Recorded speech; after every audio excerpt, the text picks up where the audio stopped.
India का medical system जल्दी collapse होने वाला है। 9 मार्च 2016 को इंडिया की पार्लियामेंट्री कमेटी ने ये ओपनली एक्सेप्ट किया। जी न्यूज में पब्लिश्ड एक रीसेंट स्टडी के हिसाब से इंडिया में बस गेस करो कितने परसेंटेज सर्जरीज फेक की जाती होगी। वेल, अ फ्रीकिंग 44% सर्जरीज फेक की जा रही है। मतलब almost half of the surgeries completely unwanted होती है, सिर्फ पैसे कमाने के मकसद से की जा रही है। इसी रिपोर्ट ने इन सर्जरीज को बाइफरकेट करके भी बताया था कि कौन सी सर्जरियां हैं। इंडिया में होने वाले 55% heart surgeries, 48% uterus surgeries, 47% cancer surgeries, 48% knee replacement surgeries, 45% C section surgeries completely unnecessarily हो रहे हैं, सिर्फ पैसे ऐंठने के मकसद से।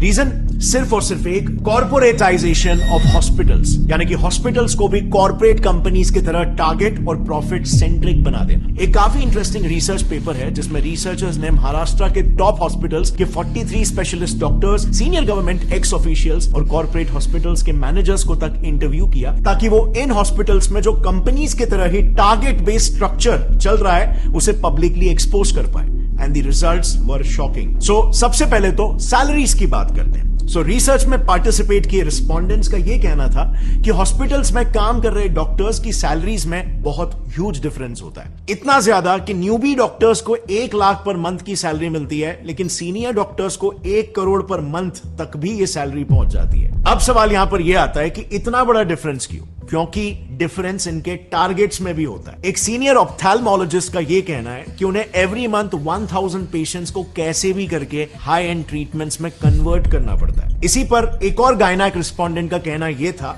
कि मंथ एंड में टारगेट्स का प्रेशर काफी बढ़ जाता है, जिसके लिए उन्हें कैसे भी करके आउट पेशेंट्स यानी कि ओपीडी पेशेंट्स को भी बिना मतलब के हॉस्पिटलाइज करना ही पड़ता है, और नतीजा ज्यादा से ज्यादा सर्जरीज रेकमेंड करके टारगेट्स मीट किए जाते हैं, क्योंकि टारगेट ही यहां पर 1000 पेशेंट है।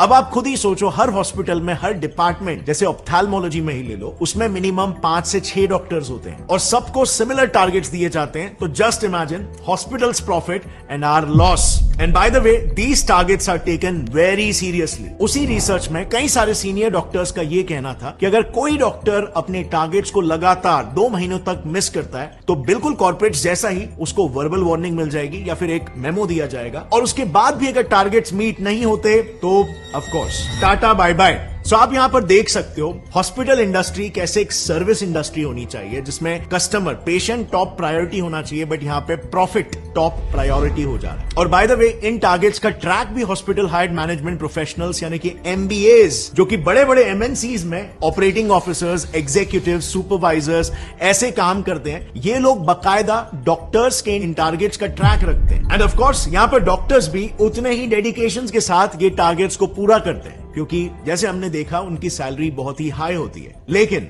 उनका ये high paying job mostly contractual basis पर होता है। एंड सो उस कॉन्ट्रैक्ट को रिन्यू कराने के लिए और उनका न्यू पे स्केल डिसाइड करने के लिए उनके पिछले साल के टारगेट्स को देखा जाता है, जो अनफॉर्चुनेटली इन डॉक्टर्स को फोर्स कर देता है इलीगल स्कैम्स तक करने के लिए। नाउ मेडिकल फील्ड के इलीगल प्रैक्टिसेस को थरली समझने के लिए हमने ये सारा इंफॉर्मेशन 2 काफी प्रोमिनेंट डॉक्टर से लिया है। पहला है Padma Bhushan and Padma Vibhushan awardee doctor BM Hegde, जो उन्होंने एक आर्टिकल लिखा था, उस आर्टिकल का रेफरेंस है। और दूसरा रेफरेंस हमने लिया है एक बुक से called dissenting diagnosis by doctor Arun Gadre and doctor Abhay Shukla.